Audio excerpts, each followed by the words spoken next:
গত 15 তারিখ থেকে আগামী 25 তারিখ পর্যন্ত 10 দিনের পুলিশ সুপার ঢাকা জেলা মহোদয় বিশেষ অভিযান ঘোষণা করেছেন। এই বিশেষ অভিযানের উপলক্ষে আমাদের একাধিক টিম বর্তমানে মাঠে কাজ করে যাচ্ছে। তো কালকের এই বিশেষ অভিযানের মাধ্যমে এসআই রহমান সে কালামপুর বাস স্ট্যান্ডে চেকপোস্ট করা ডিউটিকালীন সময়ে জনৈক মোহাম্মদ শরীফ হোসেন, তার বাড়ি চাঁপাইনবাবগঞ্জে, সে অত্র এলাকায় মাদক বিক্রি করতে আসে। তার কাছ থেকে 200 গ্রাম হেরোইন উদ্ধার করা হয়। এছাড়া নাগরপুর থেকে আসামি শাহিদা বেগম ও মিন্টু হোসেন, তারাও এই এলাকায় হেরোইন বিক্রি করতে আসে। তাদের কাছ থেকেও 110 গ্রাম হেরোইন উদ্ধার করা হয়।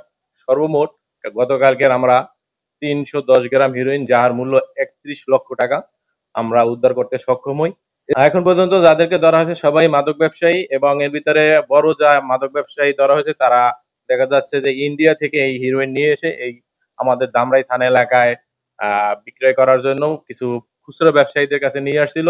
আমাদের সোর্সের মাধ্যমে তাদেরকে ধরে ফেলতে আমরা সক্ষম হই।